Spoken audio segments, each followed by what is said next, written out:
I was running for my life, pursued by terrifying creatures through a desolate, unfamiliar town. There was no one around to help, and when I screamed for aid, something even worse happened.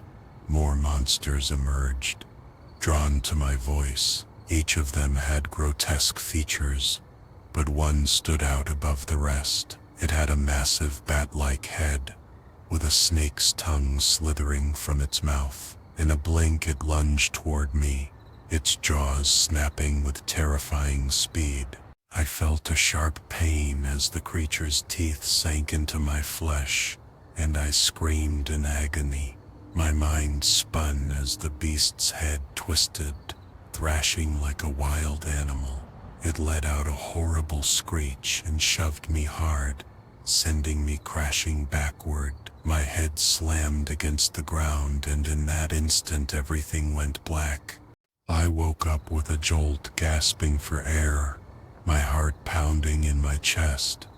It had all been a dream, or so I thought, but something was wrong. The sensation in my hand, where I'd struck the monster in the dream, lingered. It tingled as if I had never truly woken up. It had been 2 weeks since the nightmares began, and now my hand was acting as if it had been physically affected. But that wasn't the worst part.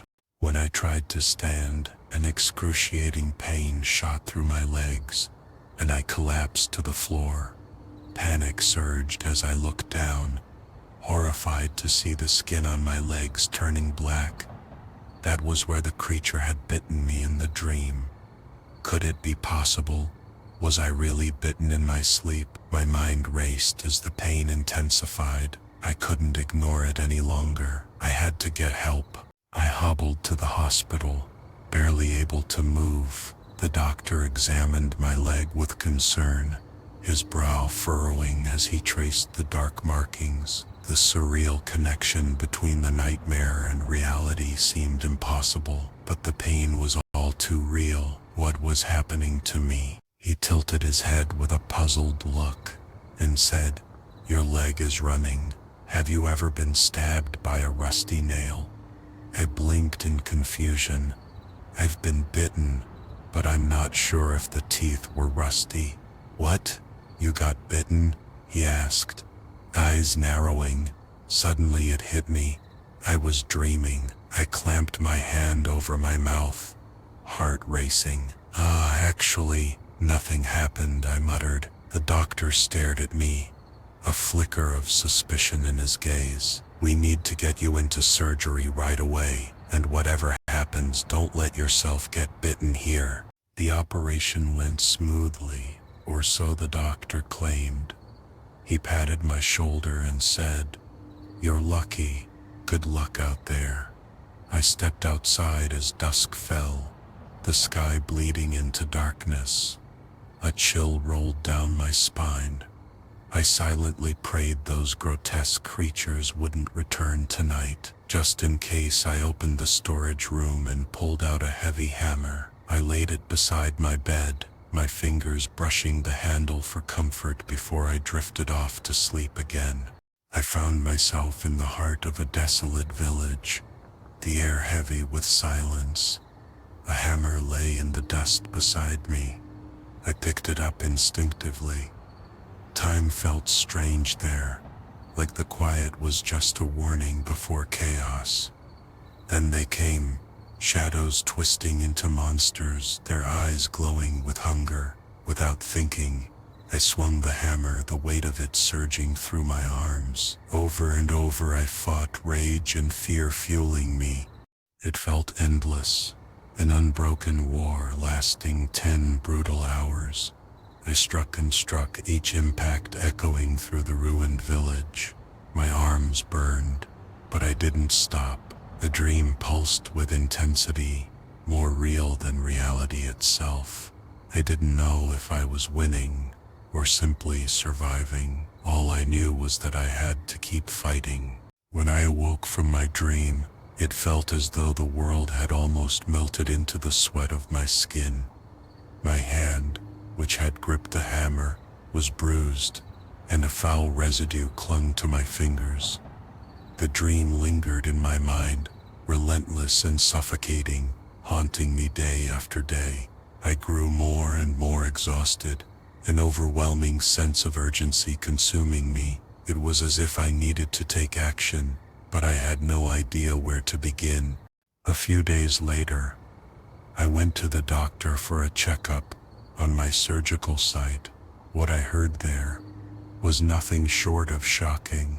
The doctor informed me that the number of patients coming in with decaying skin had surged in recent days.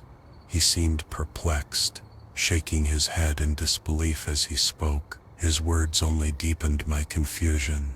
As I sat in the waiting room, I met several other patients. At first they sat motionless, staring vacantly out the window. There was an eerie silence in the air. But when I mentioned the dream I had been having, their eyes widened with fear. They too had encountered the same monstrous creatures in their nightmares. To my shock, one of them claimed that if you killed the monsters in your dreams, their presence would begin to fade away. That was all the motivation I needed. From that moment on, I made a vow to rid myself of the monsters haunting my nights. Every evening, I fought back with everything I had, determined to end the nightmare once and for all. I crushed the skulls of countless monsters, and still, I kept counting. Each night, I danced to the rhythm of their heavy footsteps, echoing with their agonizing groans, and cheered in response to their pitiful cries. Slowly, I could feel myself transforming, no longer human but something else, something monstrous. Over time, the number of monsters began to dwindle, almost imperceptibly at first. The creatures that once overwhelmed the village were now reduced to just a handful, maybe 3 or 4. The other survivors and I would meet frequently, sharing our hopes, our fears, and the dreams that haunted us. But one fateful evening, I received dreadful news. Jeremy, one of our own, had passed away that very night.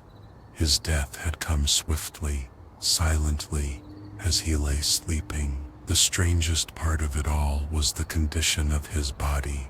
His head had been charred black, as if scorched by some unimaginable force. Yet there were no signs of anyone else being present. We were all in shock, unable to make sense of it. That night as I lay in bed, sleep refused to come. Instead, a terrifying vision took over. A towering, monstrous figure stood in my dream, its single, monstrous arm reaching out, radiating a searing heat. It was like it hadn't fed for years. The air grew thick with the heat emanating from its hand, suffocating me as it reached for my head. The pressure was unbearable, and I couldn't breathe. I darted out of the way and swung my hammer at his arm, but it felt like I was hitting a steel beam. His strength was unyielding, and he kept trying to grab me by the head. I dodged his grasp each time, landing blow after blow to his arm. With every strike I heard a deafening crack, and then the air was thick with smoke. Coughing uncontrollably, I realized the arm had broken, but the creature wasn't finished yet. Though it had been hurt, it was still alive and furious. I knew it would return. A few days later, the same monstrous figure emerged again, charging at me with a ferocious growl. His mouth was wide open, and hot, acrid smoke poured out. I didn't hesitate.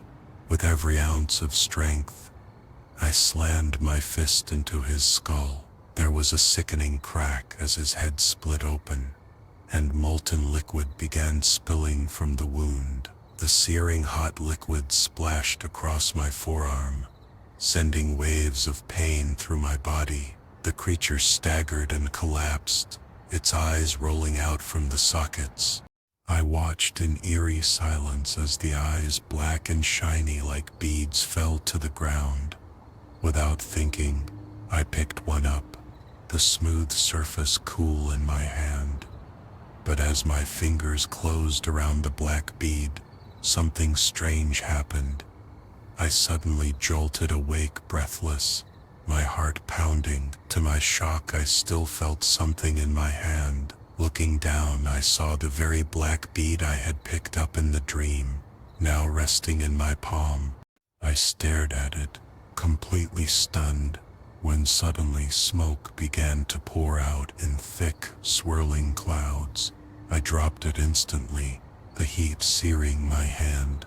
It bubbled, crackled, and before I knew it, it vanished into thin air. From that moment on, those terrifying nightmares I had been plagued with for so long stopped completely. But now, I can't help but wonder, was it all just a figment of my imagination, or did something truly supernatural happen that night?